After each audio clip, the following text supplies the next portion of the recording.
दुपारच्या बातम्यांमध्ये अजून एक महत्त्वाची बातमी आहे। लग्नाचा आमिष दाखवून देशभरातील एक नाही दोन नाही तर चक्क 100 पेक्षा अधिक तरुणींना फसवून त्यांच्याकडून कोट्यवधी रुपये लाटणाऱ्या एका इसमाला पिंपरी चिंचवड पोलिसांनी अटक केली आहे। कोण आहे हा आधुनिक लखोबा लोखंडे पाहूयात। नाव प्रेमराज थेवराज डिक्रूज, राज्य तामिळनाडू, काम विश्वासघात करणे, हल्ली मुक्काम पोलीस कोठडी, कारनामा शेकडो महिलांना लग्नाचं आमिष दाखवून कोट्यवधींची माया जमवणारा विकृत। अत्यंत सोफिस्टिकेटेड दिसणारा हा चेहरा जरा नीट बघा। अविवाहित आणि खास करून विधवा परित्यक्त्या महिलांना हेरून हा चेहरा त्यांना आपल्या प्रेमाच्या जाळ्यात ओढायचा आणि लग्नाचं आमिष दाखवून त्या महिलांकडून लाखो रुपये उकळायचा।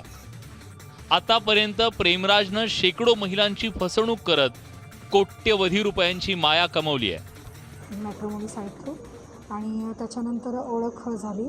चॅटिंग करायचं लॉकडाऊन होतं त्यामुळे प्रत्यक्षात ते बघता काही भेटलं नाही, पण लॉकडाऊन ओपन झाल्यानंतर तो प्रत्यक्षात भेटला। विश्वास संपादन केला, खोटी वेबसाईट दाखवली, माझा कन्स्ट्रक्शन बिझनेस आहे, I am engineer, I am criminal lawyer, हे सगळं असं सांगितलं। एकदम फाईन इंग्लिश बोलायचा, एटिकेट्स मॅनर्स सगळं व्यवस्थित, जरासुद्धा संशय नाही आला। रिस्पेक्टली बोलायचा सगळ्यांशीच। सो असं काहीच नाही डाऊट आला की हा फेक असू शकतो किंवा काय असू शकतो। डिक्रूज उर्फ प्रेमराज थेवराज यांनी माझी फसवणूक केली आहे। त्यांनी मला लग्नाला बोलवून फेक लग्नाचं प्रमाणपत्र म्हणजे फेक रजिस्टर्ड मॅरेज सर्टिफिकेट दिलं आणि सांगितलं की मी त्याची पत्नी आहे।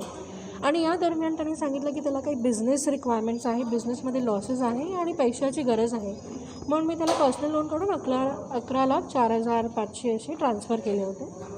तो आईबाबांशी बोलतो आणि त्यांचा विश्वास संपादन करतो आणि मग फॅमिलीशी बोलून लग्न करायचं आहे, लवकर करायचे, आई वारली आहे, तिचा म्हणजे वर्षश्राद्ध आहे, आता नाही झालं तर 4 वर्षानंतरच करता येईल असं तो सांगतो।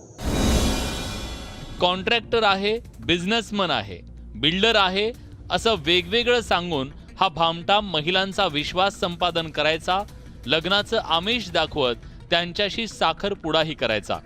गोडगोड बोलून पैसे घेऊन महिलांना लुबाडल्यानंतर तो लग्नासाठी नेऊन नंतर महिलांना नकार द्यायचा। अशाच प्रकारे डिक्रूजनं देशभरातल्या सुमारे 100 पेक्षा अधिक महिलांचा विश्वासघात केला। मात्र एका महिलेने पोलिसांकडे डिक्रूज विरुद्ध तक्रार केली। गुन्ह्याचं गांभीर्य ओळखून पोलिसांनी तात्काळ सापळा रचला आणि डिक्रूजच्या साळसूदपणाचा बुरखा फाडून त्याचा विकृतीचा चेहरा जगासमोर आणला। आरोपी डिक्रूजला अटक करण्यासाठी पोलिसांनी एक सापळा रचला। ज्या महिलेने डिक्रूजला बोलवलं होतं तो डिक्रूजच आहे का हे सांगण्यासाठी ती महिला 3 वेळा आपल्या चेहऱ्यावर येणाऱ्या केसांवर हात फिरवणार होती आणि हा इशारा मिळतात जो दबा धरून बसलेला पोलीस कर्मचारी होता तो पर्स देण्याच्या बहाण्याने या महिलेजवळ आला आणि त्याने इशारा ओळखून लागलीच डिक्रूजला जेरबंद केलं। प्रेमराज थेवराज डिक्रूज हे आमचे पोलिसने अटक केलेली आहे।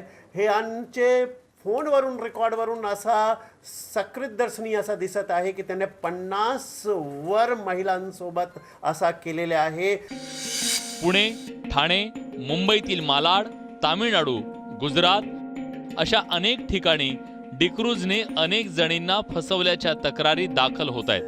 त्यातच अटक केल्यानंतर डिक्रूजकडे 7 mobile, 32 SIM card, 2 pan card, 2 आधार कार्ड आणि बनावट पासपोर्टसह अनेक कागदपत्र मिळाल्यानं या गुन्ह्याची व्याप्ती मोठी आहे हे स्पष्ट झालंय।